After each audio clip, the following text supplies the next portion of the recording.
Halo rekan-rekan, jumpa lagi di tutorial CSS, masih bersama saya Benny. Nah, kali ini kita akan membahas tentang sintaks dasar CSS ya. Karena pada video sebelumnya kita sudah mengenal apa itu CSS, kemudian persiapan apa saja yang perlu dilakukan, yaitu instalasi Visual Studio Code ya. Nah, sekarang kita coba ke sintaks dasarnya. Jadi ketika kita membuat website, apa sih sintaks CSS pertama yang biasa dipakai gitu ya, biasa dipakai. Kita ke slide berikutnya.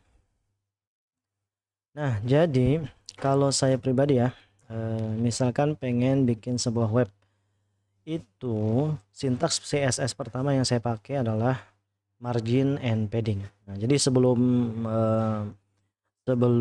merubah warna pakai sintaks background, kemudian membuat layout dan sebagainya, memformat teks, memformat gambar, tabel dan sebagainya. Jadi saya selalu mengatur margin dan padding untuk semua elemen HTML ya. Margin dan paddingnya itu saya set menjadi 0 supaya apa? Supaya nanti tampilan web kita menjadi konsisten ketika dibuka di berbagai aplikasi browser. Misalnya nantilah saya jelasin lah seiring ini ya berjalannya tutorial ini. Apa itu margin dan padding? Nah, jadi ketika kita bikin sebuah elemen HTML ya, contoh saja di sini button atau tombol. Nah, ini adalah button. Button itu terdiri dari konten. Konten itu teks yang menjadi label dari button tersebut. Misalnya submit, klik, save dan sebagainya. Nah, itu adalah konten ya, bagian konten. Kemudian ada disebut button kan punya label dan punya border ya kan? Nah, bordernya bagian sini. Kemudian apa yang disebut dengan padding dulu ya. Padding adalah jarak antara konten dengan border. Nah, jadi kita bisa memperbesar padding dari kontennya ataupun memperkecil ataupun meniadakan paddingnya. Jadi padding adalah jarak antara border dengan konten atau label. Coba saya kasih contoh di sini. Kita ke W3 School CSS padding ada nggak ya? Button dulu ya, button. Saya coba di sini. Oke, saya tambahin di sini ya, button style, jangan style dulu ya. Button tombol maksudnya. Button.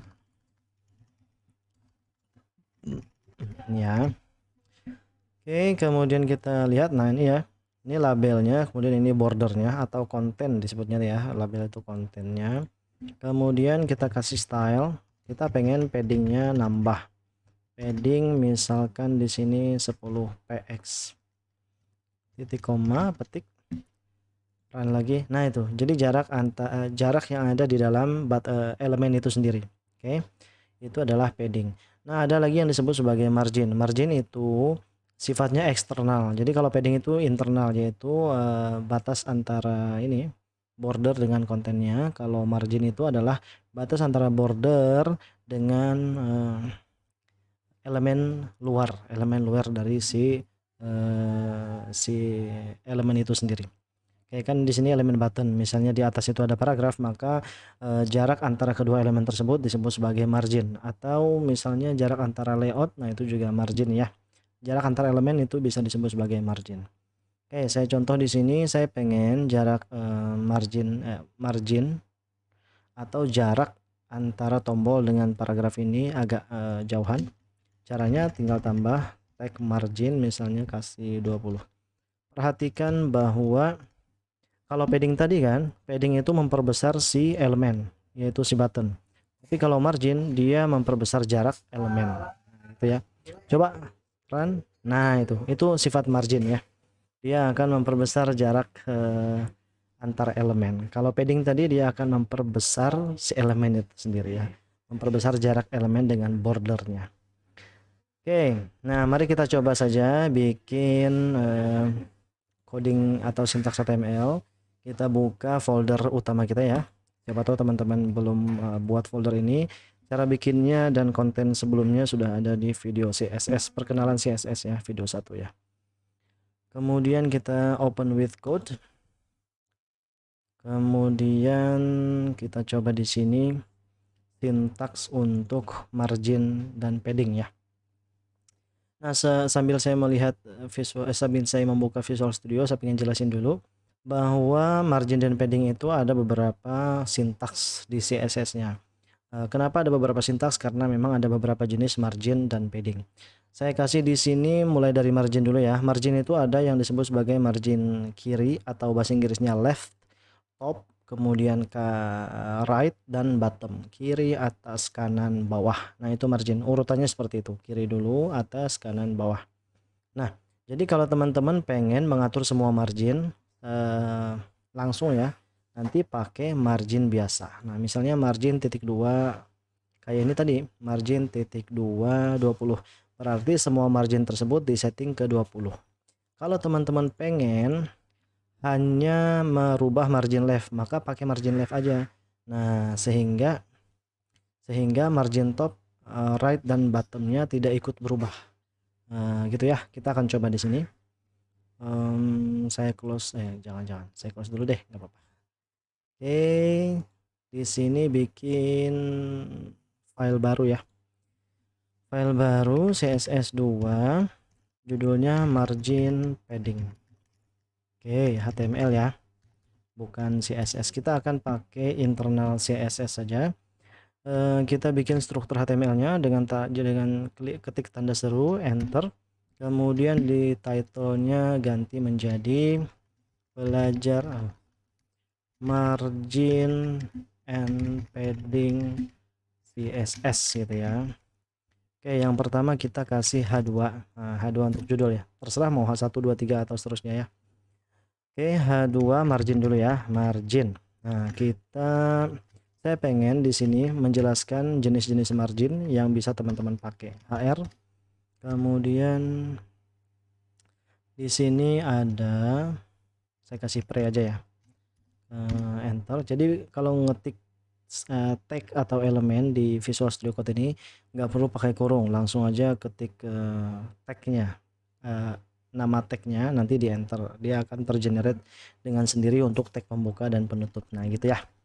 Pertama-tama di sini kita bikin apa ya, bikin margin biasa ya, all margin. Nah, di sini jangan deh, di sini left margin dulu, left, susah ya. salah pakai P aja, pakai P. Di sini left margin ya, margin kiri kita coba style. Oh, ini pakai inline, bukan pakai ini ya, bukan pakai internal. Margin left misalnya 10 px. Kemudian di sini hapus. Tadi ada margin apa lagi? Margin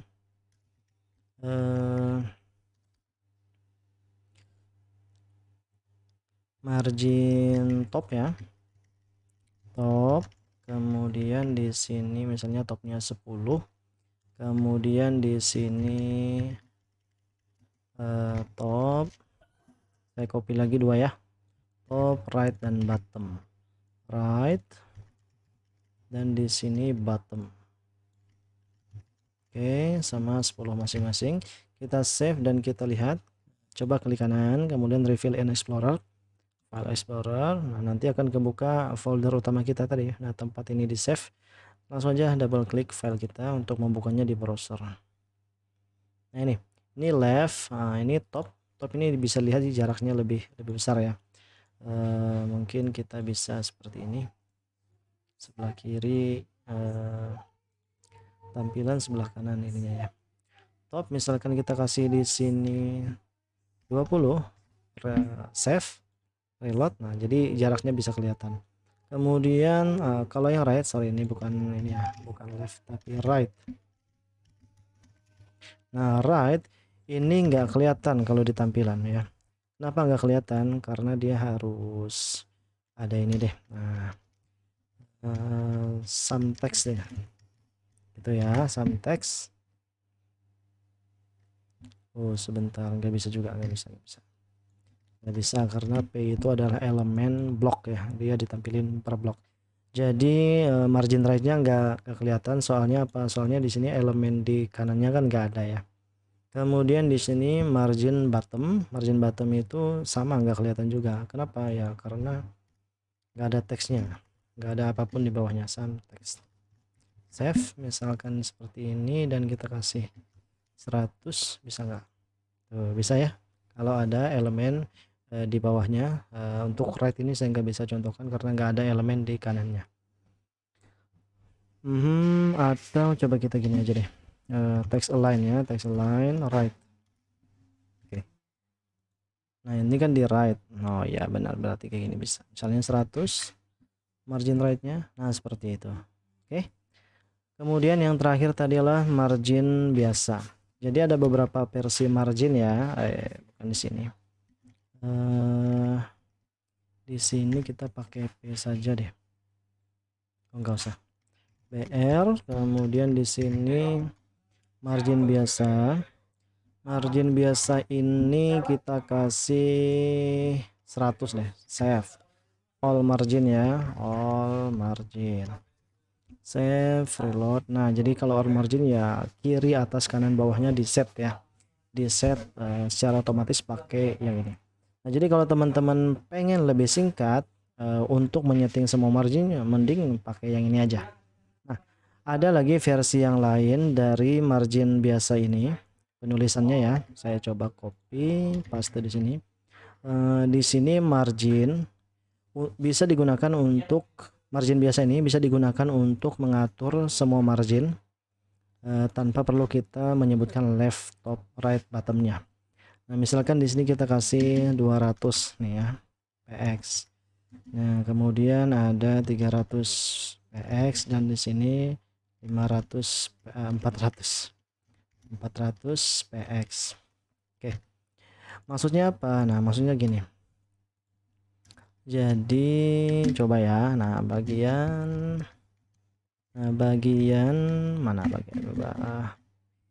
bagian yang 100 pertama atau nilai pertama ini untuk left L, yang ini untuk right gitu ya. Nah itu jadi artinya dengan seperti ini kita menyeting margin left 100 px, ini bukan right tapi top 200 px, kemudian yang ini right 300 px, dan bottomnya 400 px. Nah begitu. Jadi hanya dengan bermodalkan margin saja kita bisa menyeting semua sisi dengan terpisah, secara terpisah ya. Nah jadi kalau pengen lebih singkat, meskipun teman-teman nanti pengen menyeting ini beda nilai ya untuk semua sisi, daripada pakai margin left, top, right, bottom kan kepanjangan ya, mending pakai margin aja. Nah di setting di sini dengan format margin biasa tapi nilai-nilainya berbeda. Kita save all margin. Nah gitu ya, ini bisa lihat ya nanti margin kirinya 100, ininya 200 px, kemudian yang ini 300, yang ini 400, begitu teman-teman. Ada lagi versi berikutnya itu ada 2 digit untuk nilai ya, 2 digit. Coba saya contohkan. Misalkan di sini 2 digit aja deh, 100 px dan 200. Nah kira-kira 100 dan 200 ini untuk margin apa ya? Kita kasih some text di sini untuk melihat perbedaannya. Ini berarti kita save 100. Nah kemudian kalau ini 300, kira-kira apa tuh? Nah berarti kelihatan ya, ini yang 100 ini nilai digit pertama itu untuk top dan bottom. Nah jadi kalau di setting untuk ada 2 digit margin pakai syntax margin ini, maka yang pertama ini untuk top dan bottom, yang kedua ini untuk left dan right. Nah begitu ya. Misalkan di sini kita kasih 300, save. Kemudian lihat, nah tuh lihat teman-teman, bisa lihat ini scrollnya tadi nambah ya, some text. Nah nih kalau kita kasih 100, lihat di teks, lihat yang teks yang ini. Nah itu berarti ini untuk top dan bottom, yang ini left dan right. Jadi ada 3 cara menuliskan margin biasa properti beserta value-nya ya. Ada yang value-nya 1 digit. Nah, berarti ini untuk semua sisi margin. Versi paling singkat digunakan supaya marginnya sama rata. Kemudian ada margin biasa tapi pakai 4 digit value-nya. Ini bisa digunakan untuk menyeting left, top, right, dan bottom dengan ukuran yang berbeda atau value berbeda. Kemudian ada yang ada yang 2 digit saja. Digit pertamanya untuk top dan bottom, digit keduanya untuk left dan right. Ini kalau teman-teman pengen top right-nya top bottom-nya sama, left right-nya sama tapi berbeda ya. Tapi misalnya yang ini top bottom-nya pengen 100 dan left right-nya pengen 300. Yang mending pakai yang ini. Nah, itu ya. Itu adalah jenis margin. Sekarang kita ke paddingnya. Nah, padding itu juga sama jenis-jenisnya. Ada padding left, top, right, bottom, dan padding biasa. Nah, karena teman-teman sudah tahu tadi jenis-jenis penulisan sintaks margin, maka semuanya sama ya. Coba saya kasih di sini HR-nya pindah aja ke sini ya. Some text ini kita hapus HR. Saya copy aja semua ini. Copy. Nah, itu ya. Paste dan saya kasih di sini semacam komentar untuk menandai ya bahwa ini jangan deh, padding. Nah, padding. Nah jadi kalau susah untuk ini separator ya, pemisah. Jadi saya tuh kalau ngoding biasanya kalau dempet-dempetan itu agak susah membedakan mana grup yang mana gitu ya. Ini masuknya kategori grup coding untuk apa, ini untuk apa. Jadi saya pisahkan dengan komentar seperti ini. Oke, kita kasih di sini paddingnya di sini. Nah, sama aja padding itu ya. Saya copy. Nah, kalau teman-teman pengen tahu, ini saya memblok ini dengan cara double klik ya. Double klik itu untuk memblok satu kata. Nah, paste gitu. Oke. Ada lagi triple klik itu untuk memblok satu baris. Nah, tuh satu baris, 1 2 3 kliknya. Ini kemudian sama ya, margin padding dan padding. Save. Oke. Nah, ini padding. Nah, efek-efeknya. Jadi itulah yang disebut dengan margin. Akan tetapi yang paling penting itu sebenarnya bukan ini ya. Yang paling penting itu adalah settingan CSS untuk margin dan padding ini dinolkan. Nah ya, misalkan di sini kita bikin file baru ya, masih CSS2. Saya copy aja deh, paste di sini. Nah di sini CSS2 namanya, CSS2 strip 2 strip, salah kok saya ini ya. strip 2 ya. 2 itu menunjukkan dia dibikin untuk contoh 2 tapi yang nomor 2 gitu ya. Contoh 2 nomor 2, oh berarti kita kasih di sini rename saja. Nama baru berarti ini margin 2 strip 1. Nah, gitu ya. Oke, ini kita close saja, nggak apa-apa. Close. Kemudian untuk margin CSS2 ini saya pengen title-nya dirubah dulu. Nah, dan ini kita hapus. Kemudian saya pengen mengenalkan ke teman-teman satu misalnya ya, ini heading. Nah begitu, ini heading. Saya save. Nah di sini saya pengen mengenalkan sintaks CSS untuk menyeting margin dan padding menjadi 0. Kenapa penting? Karena untuk menjaga konsistensi penampilan web kita pada browser berbeda ya. Ini saya punya 3 browser. Saya pengen contohin bagaimana coding ini. Jadi gini, elemen HTML itu bisa dijalankan di banyak browser ya, bukan elemen, dokumen HTML. Browsernya yang paling terkenal itu Chrome, Firefox, teman-teman bisa lihat di sini sih. browsers ya, browsers. Nah, HTML support browser. Nah, ini yang paling banyak dipakai nih. Nah, ada Chrome, Edge, kemudian Firefox, Safari, dan Opera. Ini 5 browser yang paling terkenal. Jadi, misalkan ini tag heading. Tag heading ini biasanya punya pengaturan default untuk margin dan padding yang berbeda di semua Chrome. Misal, Chrome marginnya dan paddingnya 2, Edge 3, Firefox 4, 5, dan 6, dan seterusnya. Artinya apa? Artinya kalau kita nanti menyeting kita pengen menampilkan heading ini, nanti ditampilin di browser berbeda akan beda tuh ininya, tidak konsisten tampilannya ya, sehingga itu akan membuat masalah karena nantilah teman-teman akan merasakan. Kalau memang pengen coba-coba ya, jangan disetting ke 0 marginnya sehingga tidak konsisten nanti tampilan layout web teman-teman. Nah, jadi kita akan praktekkan bahwa heading ini siapa tahu dia berbeda penampilannya di browser. Misalnya di sini Firefox, Chrome, dan Edge ya. Saya punya 3 browser itu. Saya buka dulu di Firefox. Oke, perhatikan jaraknya ya, atas kirinya.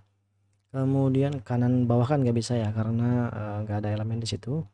Kemudian saya buka di Chrome. Di Chrome, open with Chrome. Dan kita buka satunya lagi, open with Edge. Nah, kalau mau Internet Explorer juga ya. Open di Edge dan di Internet Explorer. Kemudian di sini Edge-nya mana Edge? Nggak bisa di ini ya, nggak bisa disejajarkan 3. Oke, ini untuk Chrome. Kemudian ini untuk Edge. Nah, Edge. Tuh ya. Sebentar.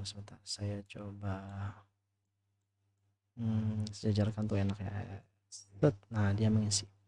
Kalau teman-teman perhatikan nggak bisa ditarik garis ya. Coba ya, bisa nggak kita lihat bedanya? Oke, nah ini saya kasih garis nih. Nah, kayak gini aja dulu.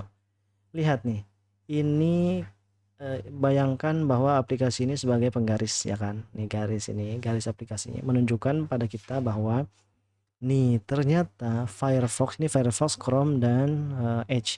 Firefox punya setting margin dan padding berbeda dengan Chrome dan Edge. Lihatin aja di sini beda tuh penampilan ininya. Oh mungkin ini karena browser ini ya. Ini atau apa ya sebutannya? Misalkan seperti ini gimana? Oke. Ini apakah hampir sama? Seperti ini. Oke, hampir sama sebenarnya ya. Untuk kasus ini oke lah, kita bisa kita bisa anggap ini hampir mirip. Tapi pada elemen-elemen lain misalnya kayak link, kemudian table, kemudian form, ada elemen-elemen yang paddingnya dan marginnya itu berbeda untuk setiap browser. Kalau ini kan dia sekilas mirip ya, sekilas mirip, tapi bisa jadi juga berbeda untuk paddingnya. Artinya apa? Artinya kalau kita tidak menyeting margin dan padding itu menjadi 0 untuk semua elemen HTML, maka akan terjadi ketidakkonsistenan penampilan web kita di browser berbeda. Nah, kita ingin menghindari hal tersebut. Makanya hal pertama yang harus dilakukan adalah menyeting margin dan padding untuk semua elemen HTML menjadi 0. Caranya gimana? Teman-teman bisa pakai internal CSS ya.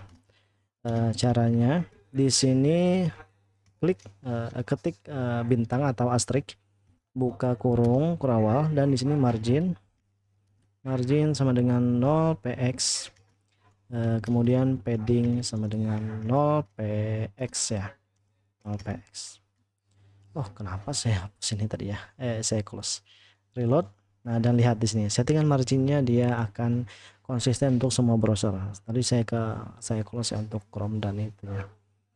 Ini yang perlu teman-teman tambahkan. Coba 0 biasa aja bisa nggak? Daripada capek-capek ngetik PX ya. Oh, bisa aja. Jadi 0 0. Margin padding 0. Ingat-ingat ini adalah setting CSS pertama yang teman-teman wajib bubuhkan di halaman HTML-nya supaya konsistensi penampilan web itu ada ya. Kalau enggak nanti semua elemen HTML misalnya teman-teman pakai elemen lain selain heading ini, siapa tahu nanti margin dan paddingnya akan mengganggu teman-teman dalam menyusun sintaks. Di Chrome misalnya bagus tapi nanti di Firefox dia acak-acakan. Di Firefox bagus, di Chrome bagus tapi nanti di Edge atau di Safari atau di Opera nanti dia acak-acakan. Nah, itu kan tidak diharapkan ya, bikin repot kita aja. Nah, solusinya adalah yang pertama margin dan padding dinolkan dua-duanya. Bintang ini artinya apa? Bintang artinya kita memilih semua elemen HTML. Mau tag body, heading, kemudian tabel, form, list dan sebagainya semuanya di set margin dan paddingnya menjadi 0. Nah, itu akan membuat kita punya gambaran bahwa semua elemen HTML ini sudah punya default margin dan padding 0. Nah, itu ya. Itu teman-teman. Nah, catatan pertama adalah margin dan padding jadikan 0. Yang kedua, kita akan belajar tentang background. Background ini tentu ya, tahu teman-teman gunanya. Back itu, jadi dari kata dulu deh. Back dan ground. Back itu belakang, ground itu tanah. Artinya tanah belakang. Enggak. Kenapa istilah ini kan latar belakang ya. Warna latar gitu ya. Ibaratkan saya punya rumah beton. Nah, saya menghadap ke kamera, belakang saya adalah dinding. Dindingnya berarti beton. Itu kan tanah kan, dibuatnya dari tanah. Ya, pasir lah, campuran tanah, pasir, semen gitu. Nah, makanya biasa disebut sebagai ground juga, dinding itu. Background. Dinding yang ada di belakang saya. Nah, itu kenapa disebut sebagai background. Oke, jadi CSS kedua yang kita pelajari adalah background. Di mana fungsinya untuk mengubah warna latar atau gambar latar suatu elemen HTML. Bisa dipakai untuk body. Kalau di body berarti semua bagian HTML-nya atau semua layarnya akan berubah warna atau gambar latarnya ya. Nah, jadi background ini bisa diatur untuk warna, bisa kita pakai background gambar, kemudian warna itu bisa gradien. Gradien itu ada dua ya. Gradien itu artinya apa sih? Warna background tidak sama rata warnanya. Misalnya ada transisi ya. Ada di sini misalnya biru, di sini kuning atau merah dan seterusnya. Kayak pelangi. Pelangi itu kan enggak satu warna ya. Jadi ada transisi, ada gradasi gitu ya. Gradasinya nanti bisa secara linear ataupun radial. Kemudian ada blur. Nah, blur nanti saya perlihatkan. Transparan juga, gambar transparan. Kemudian, nah kita coba aja deh. Pertama-tama di sini kita bikin ini ya. Contoh CSS. Ini masih CSS 2 ya. CSS 2 strip 3 di sini. Kalau background color nggak usah ya. Karena sudah kita pelajari kemarin. Kemudian kita ke ini aja. BG image HTML ya. Oke, bikin ini struktur HTML-nya, lalu teman-teman bisa tuliskan title background image. Nah, background image kita bikin stylenya CSS internal saja. Tag yang kita gunakan adalah body saja ya, body. Nah, BG berarti di sini pakai BG image. Nah, kemudian URL.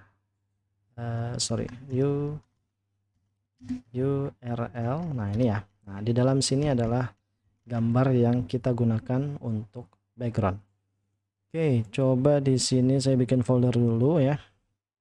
Atau saya ambil gambar di internet aja ya. Panorama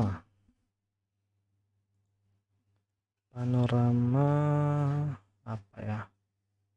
Misalkan yang ini ya.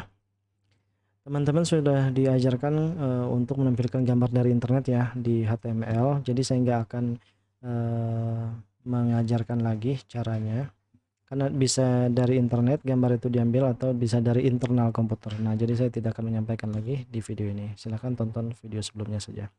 Klik kanan gambarnya, tapi harus muncul ini dulu ya. Klik kanan, kemudian copy image link. Lalu teman-teman bisa taruh URL-nya di sini. Pastikan internet terkoneksi. Nah, gini ya. URL set. Nah, sip. Kelihatan saya yakin. Lalu ke browser, buka ininya di browser.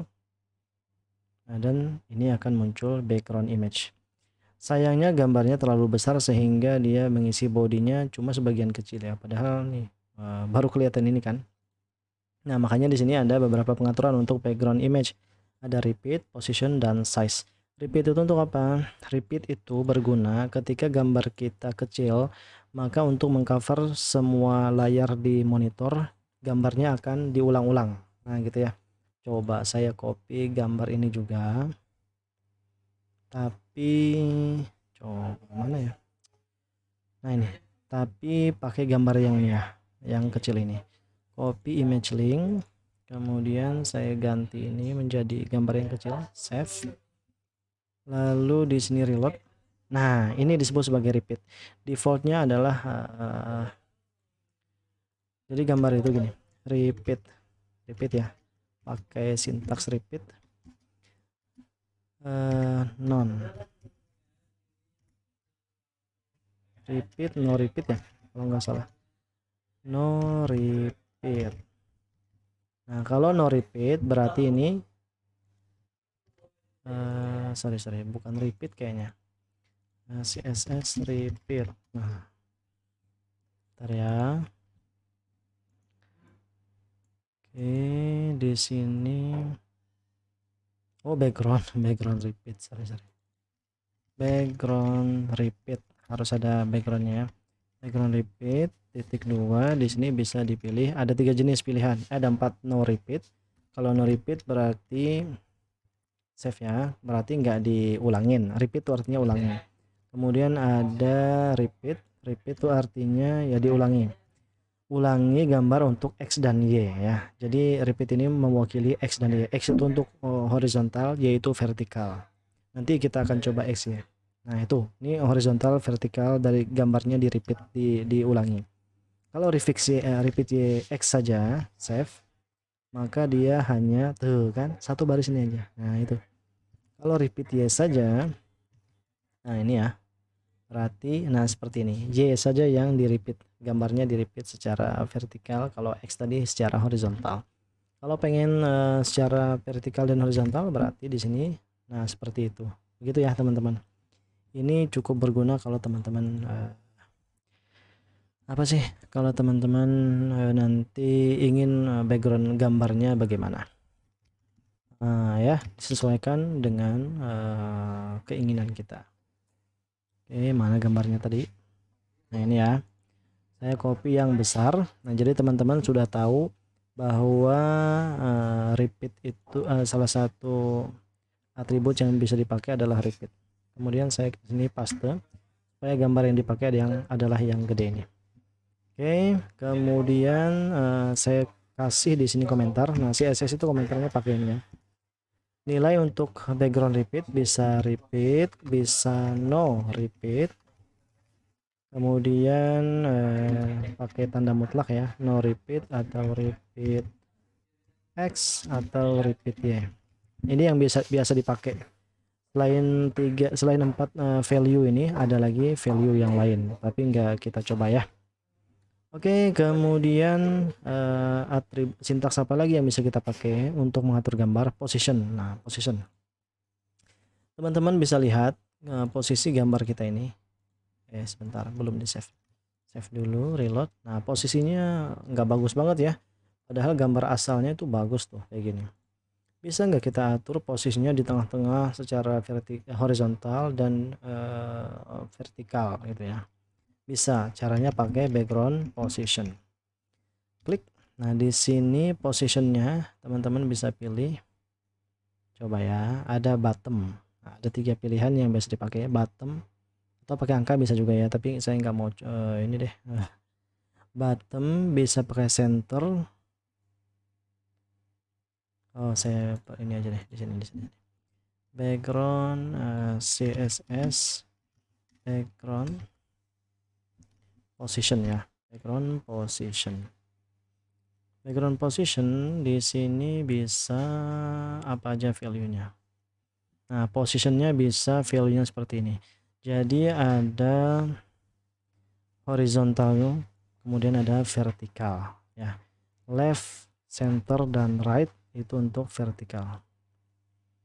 Position values. Oke, ada banyak ini, ada banyak pengaturan ya. Secara horizontal kalau mau di kiri berarti left, center, right. Secara vertikal kalau mau di atas top, di tengah-tengahnya bukan middle ya, tapi center sama center, berarti horizontal itu center, vertikal center juga. Kalau di HTML kan middle ya, ada middle untuk file line, vertical align. Dan kalau mau ditampilin di bawah berarti bottom. Nah, kalau pengen ditampilin di kiri atas berarti pakai left top. Di kiri tengah left center, di kiri bawah left bottom, kanan atas, kanan tengah, kanan bawah. Nah, gitu ya. Kanan atas, ini tengah atas, tengah-tengah, dan di sini tengah bawah. Nah, ini teman-teman bisa coba masing-masing nilai ini.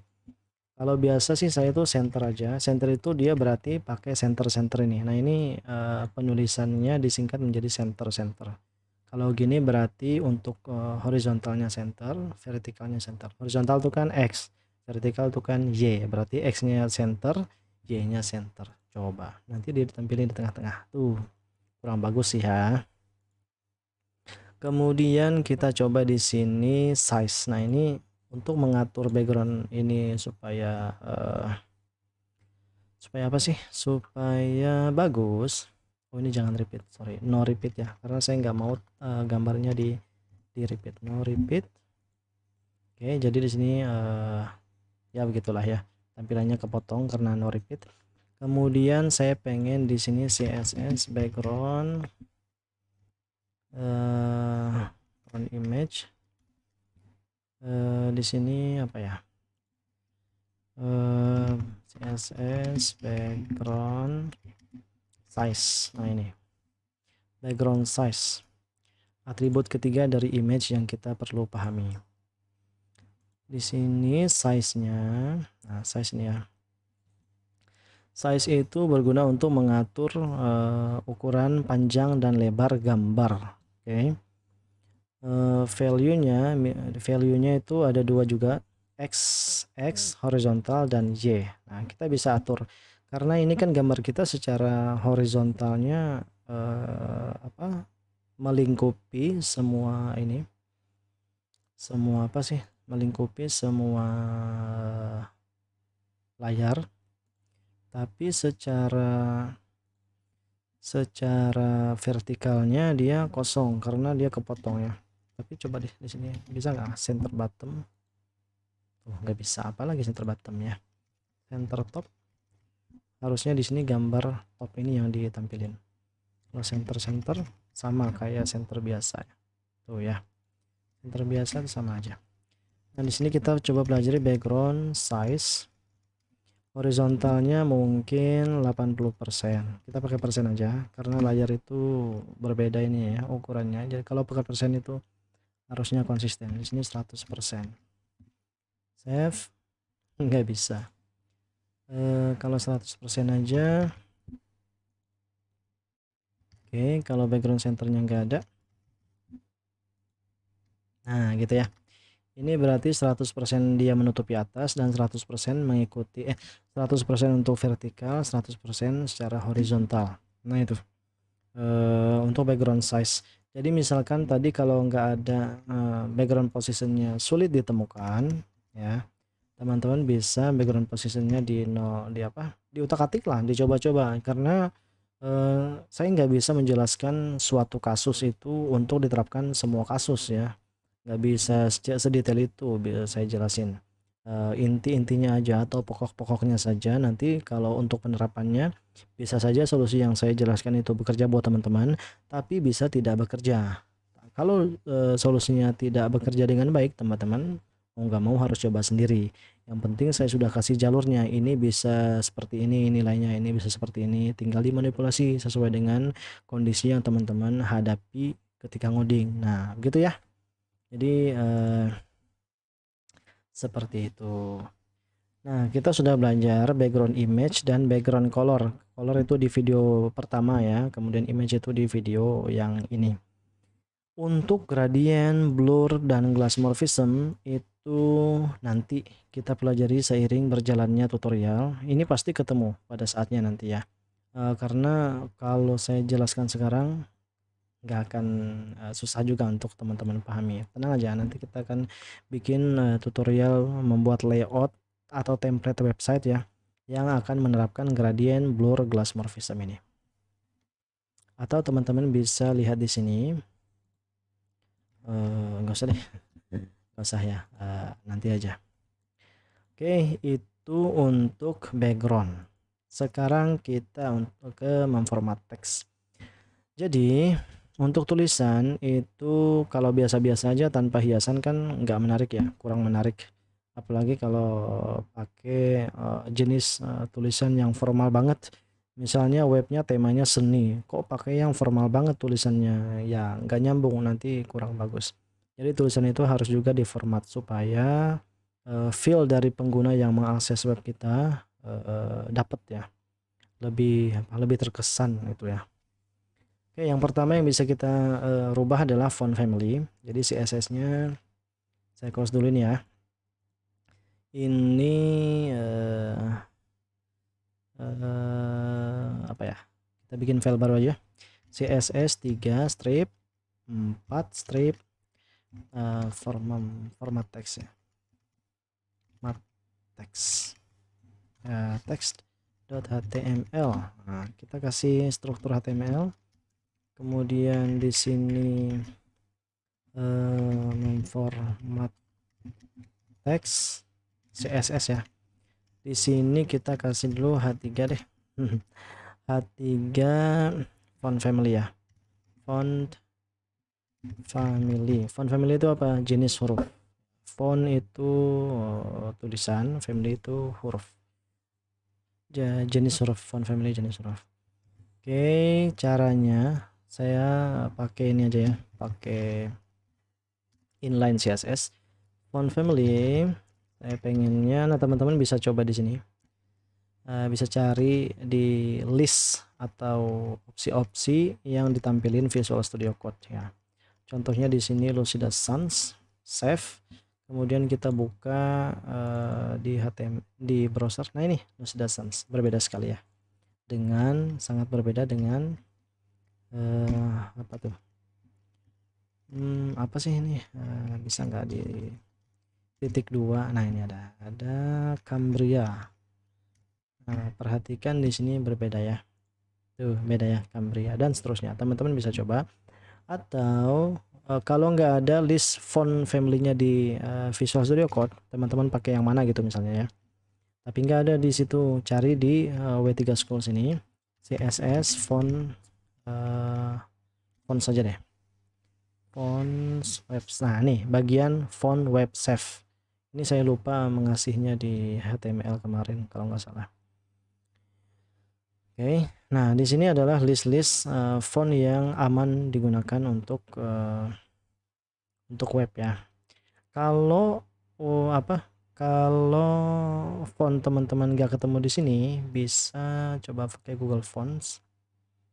Nah, tapi harus input ini ya, tag ini dulu di input ke coding kita, lalu tinggal dipanggil codingnya nih, pakai misalnya font family Sophia. Kita praktikin, copy, taruh di sini. Harus connect internet ya setiap kali mau jalanin. Font family-nya yang ini Sophia. Nah, taruh di sini font family, paste. Oke, nah ini ada, sebentar, ini harus pakai petik ya.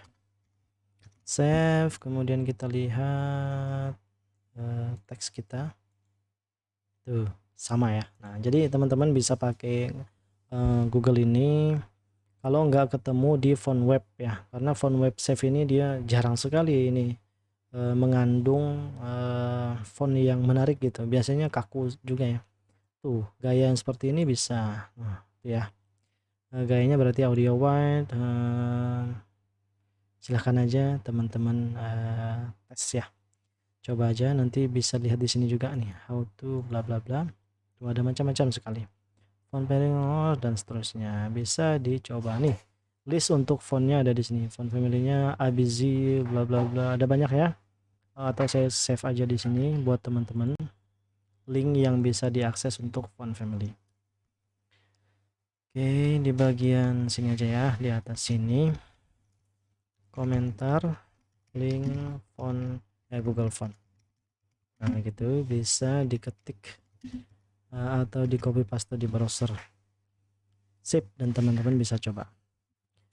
Kamu itu untuk font family. Sekarang kita bisa mengatur size. Nah, font size ini gampang juga. Ini karena sudah banyak ininya ya, sintaksnya saya pakai style internal CSS saja. Jadi saya cut ini, taruh di sini. Nah, tapi di sini berapa nih? H3 ya. Oke, selektornya H3.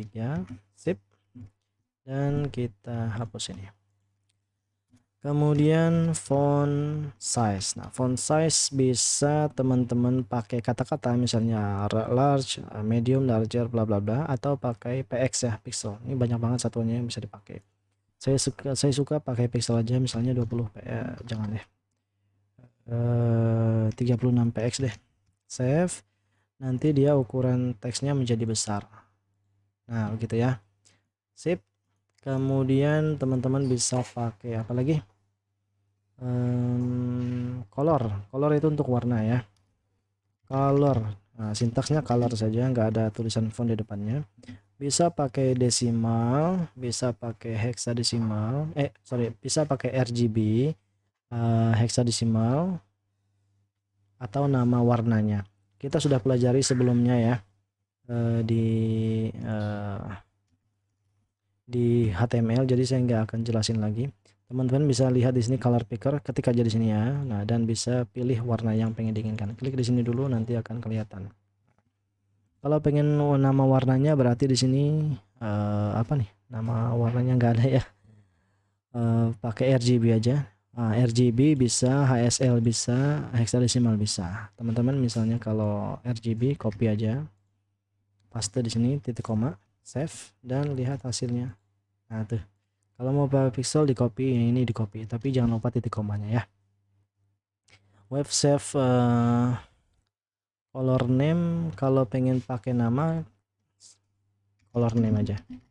Nah gitu, HTML color name nanti bisa dipakai manapun. Misalnya di sini apa yang bagus? Ini ya, dark magenta, copy, paste namanya, harusnya bisa. Save, reload. Tuh, dark magenta. Bisa di itu aja ya, tinggal di explore sendiri. Kemudian ada lagi font weight. Font weight ini kalau teman-teman pengen menampilkan teks font weight, menampilkan cetak tebal untuk teksnya, bisa dipilih 100, 200 dan seterusnya. Tapi saya biasanya ini untuk bold ya. Bold itu berarti tebal. Bisa lihat hasilnya di sini. Ini udah tebal ya, berarti dia nggak akan ngaruh. Bolder, oh enggak, karena ini adalah Google Font ya.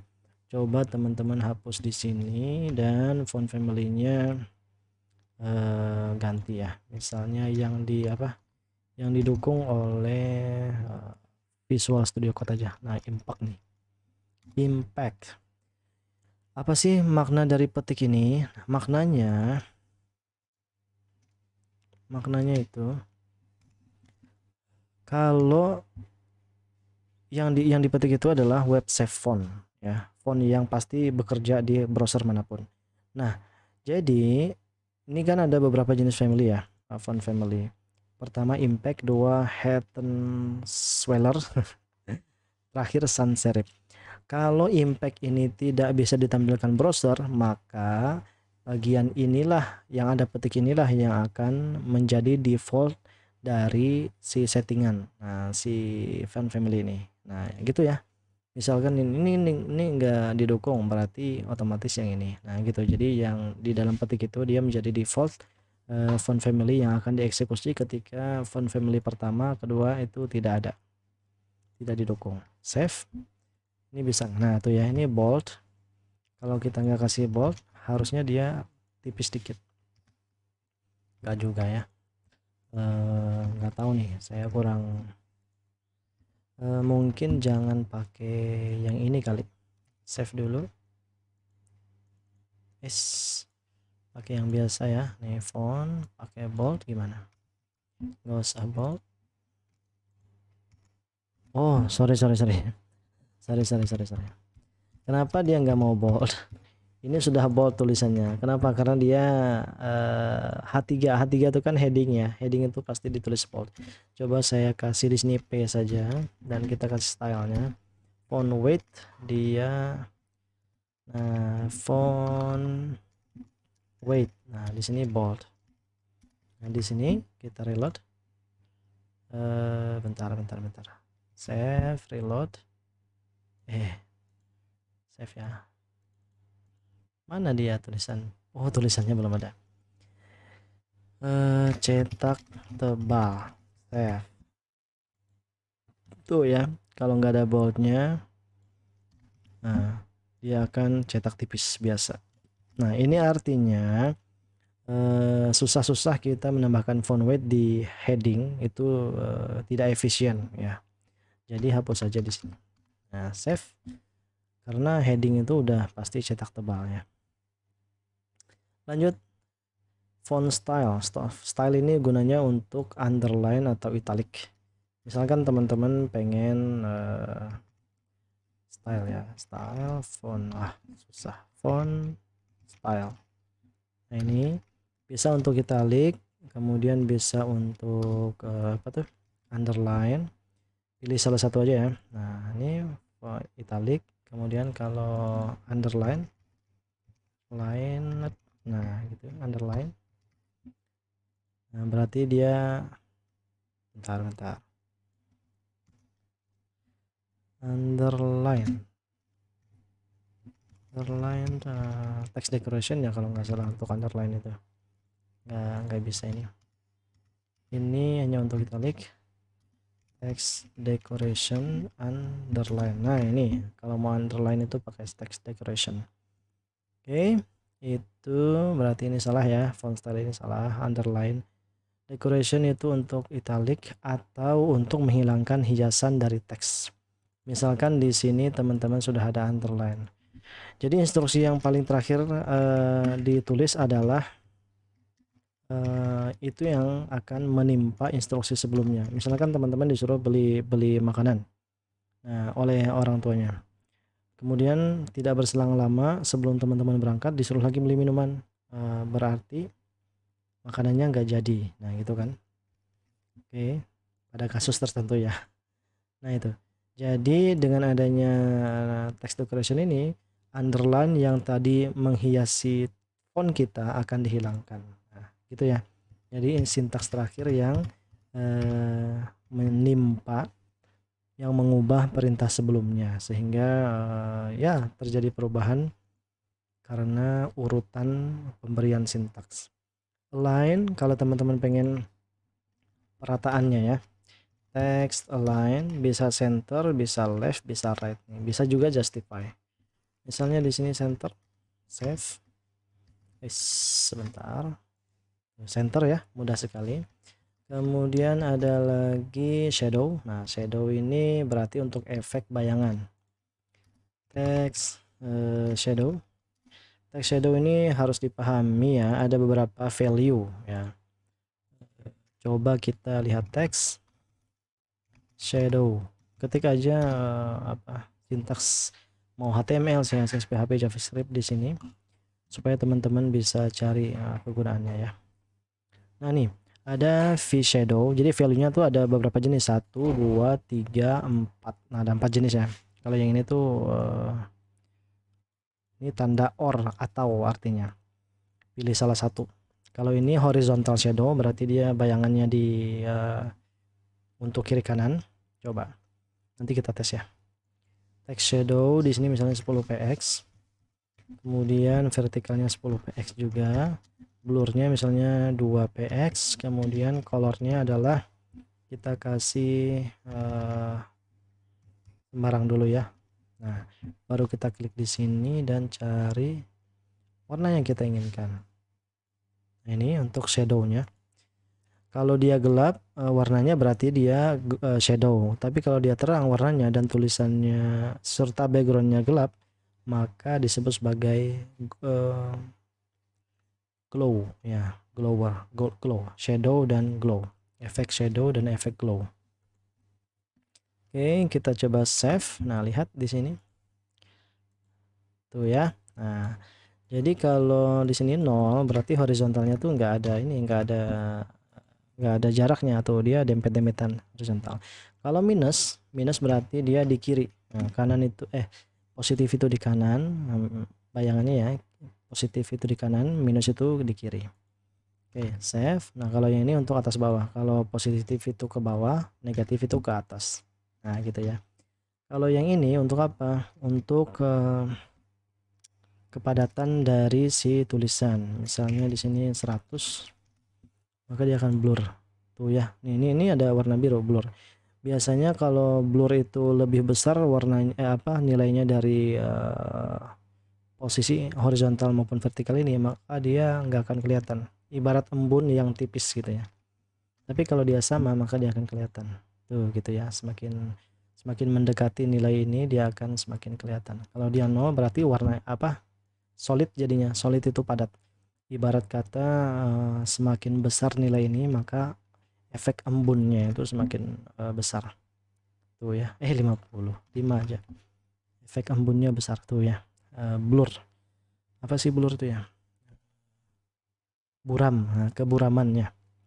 Oke, bisa kita coba. Jadi nilai-nilai ini disesuaikan dengan apa yang teman-teman inginkan gitu ya. Gak bisa harus coba-coba nih, harus coba-coba. Gak ada nilai baku untuk ini. Kalau teman-teman mau makin deket ya deketin, kalau mau kecil ya kecilin gitu ya. Oke, begitu untuk text shadow. Kemudian indent. Nah, text indent ini berarti untuk misalnya ini aja ya, P. Text indent. Nah, ini ada indent. Indentnya kita pakai px, boleh pakai persen, misalnya 20 px. Itu untuk jarak yang menjorok ke kanan ya. Nah, tuh indent itu ya. Misalnya teman-teman pengen ke kalimat pertama itu ada indentnya, ada jaraknya. Dan kayak di buku ya, kalimat pertama itu biasanya ada indent, ada tab gitu ya. Maka bisa pakai indent ini. Kemudian apa lagi? Direction ini untuk urutan penulisan huruf. Biasanya kan kita tuh dari kiri ke kanan, misalnya A, B, C, D. Kalau dia directionnya kanan ke kiri berarti nanti tulisannya D, C, B, A. Nah, kita coba. Di sini aja deh, text direction. Ada nggak? Text direction, orientation mungkin ya. Orientation bukan direction. Coba kita tes. Nggak bisa ya. Saya lupa nih untuk direction. Ya udah, nggak usah, nggak masalah. Oke, jadi ini adalah jenis-jenis sintaks untuk memformat teks yang biasa atau sering digunakan ketika membangun web. Nah, itu aja yang perlu kita pelajari saat ini. Karena ini baru dasar ya. Kita belum memformat web dengan CSS dengan lebih serius. Jadi ini hanya mempelajari masing-masing sintaks dari CSS. Nah, belakangan nanti kalau kita sudah belajar semua sintaks yang diperlukan, sampai layout, sampai untuk memformat table, formulir HTML, maka nanti kita akan membuat desain web yang agak kompleks. pakai CSS dan keindahannya kita coba tingkatkan. Nah, itu ya. Nah, jadi metode belajar di video tutorial ini maupun di HTML ya, kita belajar fungsi dari sintaks itu yang dasar ya. Satu-satu kita belajar itu satu-satu dulu. Misalnya shadow untuk apa, indent untuk apa. Nah, baru nanti diterapkan untuk project besar. Nah, gitu ya metodenya ya, supaya teman-teman tahu dulu fungsi dari sintaks, kemudian bisa menerapkan di project yang lebih besar. Oke, saya kira itu aja yang bisa saya sampaikan. Selanjutnya kita akan di video berikutnya kita akan belajar, kalau nggak salah itu mengenai apa ya, coba saya lihat dulu ya. Lupa saya kasih di sini nextnya belajar apa, web, kemudian ini CSS. Nah, di sini kita akan belajar mengatur layout. Nah, ini udah mulai ini ya, bau-bau web ya, mengatur layout dengan CSS. Ini cukup menarik. Jadi setelah kita belajar ini, kita belajar layout ya. Oke, terima kasih sudah menyaksikan video ini. Mungkin terlalu panjang. Jadi sintaks dasar yang perlu kita pahami mengenai CSS, tentu ada background, kemudian ada margin dan padding, lalu ada memformat teks. Selanjutnya kita akan belajar memformat layout, kemudian nanti ada lagi memformat gambar, video, tabel, list, link, navigation ya, navigation bar, menu bar, dan seterusnya ya. Nantikan saja semua videonya. Saya akan coba usahakan setidaknya dalam seminggu itu ada beberapa video yang saya upload. Sabtu Minggu ya, paling hari Minggu yang saya nggak upload video ya. Sisanya saya akan coba minimal 1 video untuk diupload. Demikian video kali ini. Terima kasih sudah menyaksikan. Salah hilaf harap dimaklumi. Sampai jumpa di yang berikutnya.